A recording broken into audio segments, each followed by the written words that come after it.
Are you a red hive that struggles making honey? Are you stuck doing only those 20 trillion boosts? Well, I have just the perfect antidote for you. Introducing amulets.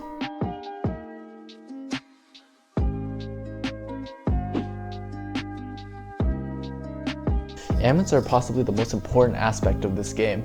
It's crucial that you make sure nearly every single amulet that you have is perfect, from your SSA all the way down to your moon amulet. Your Supreme Star amulet is most likely the most important amulet of them all. Obviously, you need to run a Scorch Saw, and the stats you are looking for will be red pollen, instant conversion, crit chance, pollen, and bar or pollen from bees. Of course, you're not always going to get these perfect amulets all the time, so just prioritize at least red pollen, instant conversion, and critical chance. Now, if you run solo Scorch, there's probably a good chance you're screwed, so good luck. I understand that solo Scorch is probably not the most viable option to run. However, you should always try to go for a Scorch Saw, but for those who can't, I do recommend that you boost with some finesse, I guess you could say. Always just make sure you never use your microconverters off Scorch, only use your microconverters during your Scorching Star, and just utilize your coconuts, catch them all, you know? Now that we've finished the Supreme Star amulet portion of the video, let's move on to the cogs. Now there's a 90%, possibly 99% chance that your cog isn't a Supreme cog. That's fine, I just got my Supreme cog recently as well, but I'll guide you through the stats that you need for your own cog. You're going to need bee attack, red pollen, markability pollen, super crit power, and instant red conversion.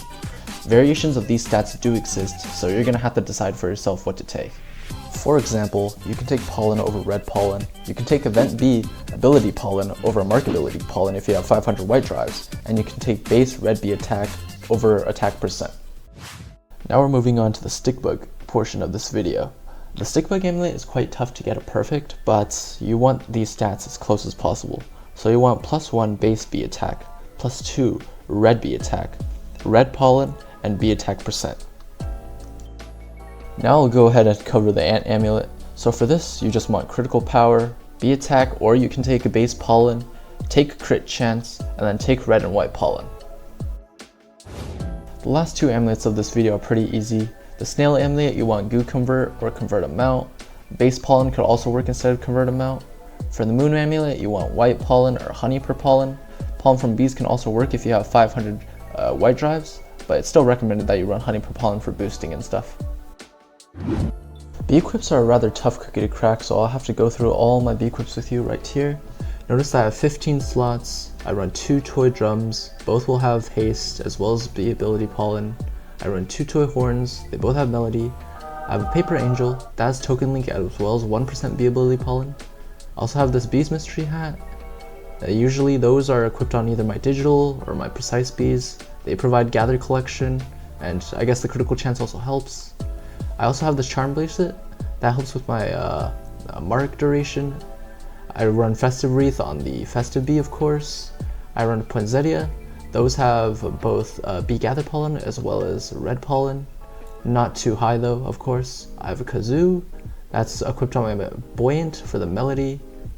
I have pink shades. Those have 7% super critical power. That's quite helpful as well. There's another one of my toy drums. I have peppermint antlers. They only have 1% bar. I'm trying to get better this year, hopefully, when Beesmas comes. I have thumbtack. These have 2% red attack. Help out my precises in general. I guess my spices as well. And then finally, I also run a whistle. This one has 3% super crit power. It's not too bad, but I'm hoping for a one with haste and melody. Well, that pretty much wraps up my entire amulet guide. That was quite tough to make. Had to skip all my midterm studying for that, but I hope you guys got some help from that, and I'll see you in the next one.